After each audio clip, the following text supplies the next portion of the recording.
नमस्कार नमस्कार friends, ma'am. आप सबका स्वागत है हमारी ये चैनल द कश्मीर डायलॉग में। हमारे साथ अभी भाई हैं प्रद्युमन कृष्ण भट्ट साहब, जो कि आपको पता होगा कि अभी 2-3 दिनों से जो चर्चा चल रही है कि यासीन मलिक जो है उसके खिलाफ चार्जशीट फाइल हुई है। जो सरला भट्ट थी, जो सोरा, जो शेर Kashmir institute of medical sciences Srinagar में, जिसको सिकिम्स कहते हैं, वहां पर जॉब करती थी और उसको बेरहमी से कत्ल किया गया था। और जो चार्जशीट फाइल हुई है वो यासीन मलिक पे हुई है, जो कि ऑलरेडी अभी जेल में सड़ रहे हैं। तो हमारे साथ उन्हीं जो सरला भट्ट जी थी उनके ब्रदर हैं प्रद्युमन कृष्ण भट्ट साहब। बहुत बहुत स्वागत सर हमारे चैनल में। नमस्कार। Thank you sir. नमस्कार। प्रद्युमन जी, हम ये जानना चाहते हैं, जो हमारे व्यूअर्स हैं, कि सरला भट्ट के बारे में थोड़ा सा बताइए कि आप लोग कहाँ रहते थे, वो कहाँ रहती थी, उनका घर कहाँ था, और सोरा में कब से वो जॉब कर रही थी, और कैसे ये सिचुएशन बनी कि उनको कत्ल किया गया। भट्ट साहब। सरला भट्ट तो ये opposite women's degree college Anantnag Gazibagh में रहते थे। जी और सरला भट्ट मेरी मासी की बेटी थी। हम रहते थे कोकरनाग में। जी वहां से हमने न्यूज सुनी, बीबीसी पे न्यूज आई कि ऐसे ऐसे सरला भट्ट नामी एक नर्स को सोहरा इंस्टीट्यूट में हलाक किया गया। जी फिर जब हम आए दूसरे दिन वहां पे तो उसकी क्रिमेशन हो गई थी। हम्म तो सरला भट्ट बिल्कुल बहुत ही नेक लड़की थी। उसका क्या कहना था, वो बहुत मिलनसार हेल्पफुल लड़की थी। हम्म ज्यादातर उसकी अटैचमेंट मासी के साथ ही, मेरी मम्मी मदर के साथ ही अटैचमेंट उसकी। हाँ, तो वो तो होता बहुत ही ही है, अच्छी क्योंकि लड़की। दौर ऐसा था कि मासियों बुआओं के साथ ही ज्यादा अटैचमेंट होती थी बच्चों की। जी हाँ। जी जी। और तो बाकी जब वो जी जी जी, प्लीज कंटिन्यू कीजिए। बाकी जब उसकी जब जो क्रिमेशन हो गई, हम्म। दूसरे दिन हम वहां पर वो अस्थियां नहीं, उठाने गए थे। मैं पहले ये जानना चाहता हूं आपसे कि उसको किस तरह से किडनैप किया गया और क्यों किया गया, क्योंकि आपको ज्यादा पता होगा ना इस इन्वेस्टिगेशन के बारे में, जब आपको नहीं, बातें ये फिर बाद में ये बता। उतना पता ये उतना पता नहीं क्यों किया गया, किडनैप ऐसे किया गया। वो हम्म ड्यूटी दे रही थी, वो छुट्टी पे थी। छुट्टी से जब ऑफिस गई तो हम्म उसकी उसी दिन ड्यूटी लगी थी। शाम का था उसका शिफ्ट। हम्म शिफ्ट खत्म करके वो नीचे आ रही थी हॉस्टल से। तो नीचे हम्म, वैन थी, वैन में उसको किडनैप किया गया। जी जी। तो ले गए वहां से। फिर उसको हम्म 1-2 दिन टॉर्चर भी हुआ, बहुत कुछ उसके साथ हुआ। तो हम्म। लास्ट में मलबाग में उसकी डेड बॉडी मिली। मलबाग में उनकी डेढ़। तो क्या लोग ये कहते हैं कि उन दिनों जैसे एक हवा बनी थी कि कश्मीरी हिंदू को एक मुखबिर की नजर से देखा जाता था, क्या जो मुखबिर सरला की भट्ट नजर से जी थी उस। जी। मुखबिर की नजर से देखना उनका वो एक प्रोपेगेंडा था। हम्म बेसिकली उनको डर फैलाना था कश्मीर में हिंदू कैसे भागेंगे। हम्म। बाकी ये मुखबिर वो मुखबिर सब कुछ फ्रॉड है, गलत है। ये बहाना बनाया था उन्होंने, ये जी मुखबिर है, वो मुखबिर है। तो मुखबिर तो उनके अपने लोग थे, उनको जी। नहीं मारा। हम्म हम्म हम्म कश्मीरी पंडित तो इसलिए मुखबिर बन गया कि इसको भगाना है। तो उसके बाद जैसे आप क्रिमेशन की बात बता रहे हैं, तो वो प्लीज कंटिन्यू कीजिए। क्रिमेशन वाली बात आप बता रहे थे कुछ। हाँ, क्रिमेशन हो गई उसकी। तो दूसरे दिन हम गए वो एशेज उठाने के लिए। हम्म। प्रोग्राम था हमें निकलने का। कहाँ, अनंतनाग में कि श्रीनगर में? अनंतनाग में, अनंतनाग में। अनंतनाग में, जी। अनंतनाग में काजीबाग मोहल्ले के बैक साइड में नहर है, नहर के किनारे पर शमशान घाट था। जी जी जी। तो वहां पे हम गए तो उधर कोई कम से कम 150-200 बंदे बैठे थे ऑलरेडी शमशान घाट पे। तो लोकल्स। उधर पहुंचते ही उधर पहुंच हाँ, लोकल थे वो, चाहे मिलिटेंट थे, कौन थे, क्या थे। तो कहा उन्होंने कि आप दल्ले अभी यहाँ से नहीं निकले। तो दले। मेरे साथ हम दो ही बंदे थे वहां पर एशेज उठाने। मेरे साथ एक बुजुर्ग थे आप और आपके साथ और और मैं एक था बंदा था, 23-24 साल का उस टाइम। तो जी। हमने कहा कि हमने थोड़ी सी, एक लड़की का फुफड़ था वो। हम्म वो बुजुर्ग ही थे। तो हमने कहा हमने ये एशेज उठाने हैं, ये उठाएंगे हम थोड़ा सा, इससे तो निकल जाएंगे हम। उसी ये सुनते ही वो उठे, अपने जूतों से सारे एशेस वो रौंद दिए, उधर इधर बिखेर दिए। फिर जल्दबाजी में हमने एक मुट्ठी उठाई और वो फैरन के दामन में रख के हम निकल गए वहां से। फिर हमने घर में थोड़ा सा, इनके 4 कमरे ऊपर थे, 4 कमरे नीचे थे। फिर सोचा हमने ये सामान इकट्ठे करेंगे कमरों में, एक कमरे में हो सकता है कोई गाड़ी शाड़ी दिलाएगी गवर्नमेंट तो ये सामान ले जाएंगे। लेकिन दूसरे दिन पूरी रात को हम सामान इकट्ठे करते रहे। तो दूसरे दिन सुबह 5 बजे इन्होंने ब्लास्ट किया मकान का मेन डोर का। तो फिर हम बाहर भी नहीं निकल सके, अंधेरा था।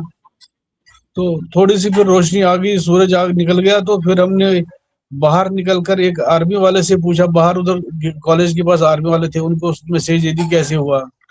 और इनके घर के पास कोई पुलिस का पहरा भी नहीं था, तो कुछ नहीं था।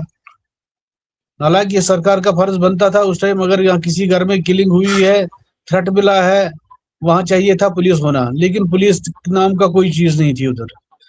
फिर आर्मी वालों को हमने बुलाया। एक चीज थोड़ा सा बीच में टोकना चाहता हूँ आपको कि जब ये सरला भट्ट का जो मर्डर हुआ, जब पता लगा घर वालों को कि उसका मर्डर हुआ और उसके साथ बहुत बर्बरता की गई है इन आतंकवादियों द्वारा, तो घर वालों की क्या सिचुएशन थी उस टाइम? क्या हालत, उनके फादर साहब, उनकी मदर, उनका परिवार? ये कॉमन सेंस है, हर कोई समझ सकता है कि एक माँ बाप का बच्चा बुरी तरह मारा गया तो उनकी हालत क्या होगी। ये आप भी समझ सकते हो, हम भी, और कोई बेवकूफ होगा वो भी समझ सकता है कि उनकी हालत क्या होगी। है कि नहीं? जिसको कुछ भी पता नहीं होगा दुनिया का, वो भी समझ सकता है कि हालत क्या हुई होगी उसके माँ बाप वहां का। वो तो मैं समझ गया सर, आपका कहना बिल्कुल मैं समझ, लेकिन जो आपके वहां पर जो अड़ोस पड़ोस के लोग थे, उनका कैसा रिएक्शन था उस टाइम जब इसको मारा गया? जो मेजॉरिटी कम्युनिटी के लोग थे। नहीं, उनका रिएक्शन ये था, वो नहीं आ पाए, दीवार फांद के आए। वो चोरी चोरी से डर था, बहुत काफी डर था। इवन कि मेरी मदर को मैंने अपने साथ ले लिया वहां पर, उसको रोने भी नहीं दिया वहां पर। उसको रोने नहीं दिया। किसी जो नेबरर्स थे उनने कहा, माता जी आप चिल्लाओ नहीं, मेहरबानी करके रोना है अंदर से रो लो आप, लेकिन आवाज बाहर नहीं निकलनी चाहिए। डर बहुत था ऐसी दहशत वहां पर। उनके नेबरर्स बहुत अच्छे, 2 फैमिलियां थी, एक तो प्रोफेसर एक था, दूसरा भी एक था। तो लेकिन वो भी बड़ी मुश्किल से दीवार फांद के आ गई। फिर यही निकल गए मेरे मास्टर जी, कोशिश कर रहे थे कि आए और चोरी छुपे आ गए, वो सांत्वना देने के लिए चोरी छुपे आ गए वो, कुछ देर के लिए तो भाग गए वापस वो। ये तो जो आपने फिर जो सीएम आज से जो भी मुट्ठी पर आपने दिया, देखिए मैं व्यूअर्स को कहना चाहता हूँ, जो बहुत सारे लोग बोलते हैं ना कि कश्मीरी पंडित डरपोक है, वो उठे और खुद ही भागे, उनको किसी ने निकाला नहीं। आप देखिए कि एक तो बर्बरता हुई इस बच्ची के साथ, इसको मर्डर किया गया यासीन मलिक के कहने पे, उसके गुरगुन्ने जो आतंकवादी थे, और बाद में आप देखिए कि 200 लोग के आसपास लोग वहां शमशान भूमि पे उन अस्थियों के साथ, जो उनके राख थी वहां पर, उसको उठाने नहीं दिया और जूतों से उनको रौंदा, उनको अपवित्र करने की कोशिश की गई। और कैसे डर के अपने घर में बैठे घर वालों, जिनका अपनी बच्ची मारी गई, उनको रोने तक का हक नहीं था, ऐसी खौफ थी। जी प्लीज आगे कंटिन्यू कीजिए। बहुत खौफनाक था वो, बहुत खौफनाक था। इवन कि जब उनको निकाला हमने, जब आर्मी का, अच्छा इसका छोटा भाई एक था, इस बहन ने उस भाई के लिए एक जूता लाया था बाजार से। तो उसने जब वो जाने लगे जम्मू, उसने उस भाई ने ये वो कहा कि मैं ये जूता नहीं पहनूंगा, क्योंकि उस जूते के साथ बहुत सी यादें थी उसकी। फिर एक फटी चप्पल लेकर वो नंगे पांव खनाबल तक गए, आर्मी उनके साथ आ गई खनाबल तक। खनाबल में उसने वो चप्पल सिलाई तो बैठ गई गाड़ी में और आ गई जम्मू। इतना डर था कि कहने की बात नहीं है। जी जी जी जी। तो मुझे बताइए कि 36 साल का समय बीत गया है, और अब जो है जैसा कि 2-3 सालों से जो इन्वेस्टिगेशंस कर रही है जो हमारी स्टेट इन्वेस्टिगेशन एजेंसी है, उनने जो 700 से ज्यादा पन्नों का चार्जशीट तैयार किया है और उसको सबमिट किया है, इस चीज को आप कैसे देख रहे हैं कि 36 साल इतना वक्त? देखिए सर, पुरानी कहावत है, जस्टिस डिलेड जस्टिस डिनाइड। अब ये दूसरी बात है कि देर आए दुरुस्त आए, तो चलो हो सकता है इंसाफ मिले, खुशी की बात है। उसमें तो 3 आदमी पहले ही मर गए हैं, एक पाँच घूम रहा है, बाकी रहा यासिन मलिक, वो तो ऑलरेडी जेल में सड़ रहा है। कौन सा इंसाफ है ये? इंसाफ चाहिए था, अगर इसको ये प्रूव हो गया है, जल्द से जल्द इसको फांसी होनी चाहिए, है कि नहीं? जी, बिल्कुल बिल्कुल सही कह रहे हैं। ये 36 साल बाद इस टाइम तकरीबन मैं कल एक डिबेट में था, तो वहां पर भी वही बहुत सारे लोग इस पे बात कर रहे थे जो आपने बताया। तो वहां पर भी मतलब अभी अगर देखी जाए तो 62 इयर्स के आसपास की ये सरला जी होती, तो आप समझ सकते हैं कि इंसाफ नहीं हुआ, और जो पीछे कांग्रेस की सरकार थी, किस तरह से इन आतंकवादियों को रेड कारपेट बिछा के उनका वेलकम किया जाता था। प्राइम मिनिस्टर ने डिनर अपने साथ करवाया उसको, मनमोहन सिंह के साथ डिनर पे बैठा था वो, और एक उग्रवादी को कांग्रेस गवर्नमेंट अपने साथ क्या, एक हेड ऑफ द स्टेट के साथ, प्राइम मिनिस्टर के साथ बैठा है डिनर करने के लिए। तो कौन से इंसाफ की उम्मीद देखते हैं? अब शायद अब चेंज हो गया, इस गवर्नमेंट और उस गवर्नमेंट में फर्क है, हो सकता है इस वजह से थोड़ा सा हुआ होगा ये, सरकार चेंज यही है। जब एब्रोगेशन हुआ उसके बाद ही तो मुहिम चलनी शुरू हुई, और गवर्नमेंट चाहती भी है कि इन लोगों को पकड़ पकड़ के फांसी के तख्ते तक पहुंचाया जाए। तो अंत में सर मैं ये चाहूंगा आपसे ये सुनना कि आप क्या चाहते हो, इस जो ये चार्जशीट हुआ है, अभी इसमें आगे अभी प्रोसीडिंग्स हो जाएंगी, आपका क्या कहना है भारत सरकार से, क्या कहना चाहते हैं? और इतना ही नहीं, जो और भी है जैसे गिरजा टिक्कू है, और भी हमारी जो बहनें हैं जिनके साथ बर्बरता की गई, जिनको मारा गया, काटा गया, आरी में चीरा गया उनको आरे में, उनके बारे में क्या कहना चाहेंगे? भाई इंसाफ तो हर एक को मिलना चाहिए, वो भी अब अगर इनको करना ही है, इंसाफ करना ही है, ये चीजें फास्ट ट्रैक पे होनी चाहिए। इसके लिए फास्ट ट्रैक कोर्ट होनी चाहिए, ये नहीं कि 37 साल और लगेंगे, ये चीज फास्ट ट्रैक पे होनी चाहिए। फास्ट ट्रैक पे गिरजा टिक्कू है, कुंजू है, टीकालाल टिब्लू है, सतेज टिक्कू है, बहुत से नाम है जो भी नहीं है, पर ये सर्वानंद प्रेमी है, प्रेमनाथ भट्ट है, ये क्या कम है? जी बिल्कुल। तो आपका मैं तहे दिल से धन्यवाद करता हूं कि आपने अपना समय दिया है हमें, और व्यूअर्स को मैं बोलना चाहता हूं कि देखिए कि जो एक प्रोपेगेंडा कश्मीरी पंडितों के बारे में बोला जा रहा है, बहुत सारे लोग, इवन भारत के जो मेजॉरिटी कम्युनिटी के लोग हैं, वो भी बोलते हैं आप डरपोक थे, आपको बंदूक उठानी चाहिए थी, आपने वो करना चाहिए था, आप निकले, आप भगोड़े हो, न जाने क्या क्या। तो आप समझ सकते हैं कि जहां कहना है कि वो लोग मेजॉरिटी में बैठे हैं, उनको अपना ही पता है कि हम मेजॉरिटी में बैठे, हम कुछ भी कर सकते हैं।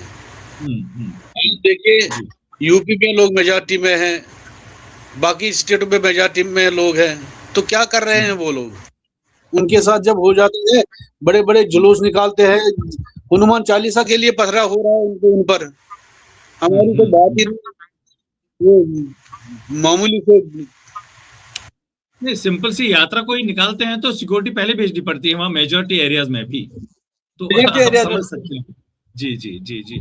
तो व्यूअर्स में यही कहना चाहता हूँ, जी तो सभी व्यूअर्स को मैं यही कहना चाहूंगा कि आप प्रदीप कृष्ण भट्ट साहब को सुन रहे हैं, जो कि कजिन हैं जो सरला भट्ट जी थी, जिनको कत्ल किया गया था बेरहमी से, और जो यासिन मलिक है जो इसका मास्टरमाइंड था, उसको वैसे ही वो जेल के पीछे है। आप क्या कहना चाहते हैं कि उनको कौन सी सजा मिलनी चाहिए? जरूर हमें कमेंट करें, हमारे वीडियो को लाइक करें, शेयर करें जरूर, और सब्सक्राइब भी हमारे इस चैनल को करें। प्रद्युमन कृष्ण जी, अपना व्यू पॉइंट देने के लिए बहुत बहुत धन्यवाद। आपने जो सरला भट्ट जी के बारे में बातें हमें बताई, और हम चाहेंगे कि जहां कहीं भी वो इस टाइम हो, भगवान उनकी आत्मा को शांति दे, और जब ये सजा सुनाई जाएगी और जो कल्प्रिट है उसको फांसी दी जाएगी, मुझे लगता है कि सबसे बड़ी श्रद्धांजलि सरला भट्ट जी के लिए ये होगी। बहुत बहुत धन्यवाद हमारे साथ जुड़ने के लिए। नमस्कार सर। नमस्कार।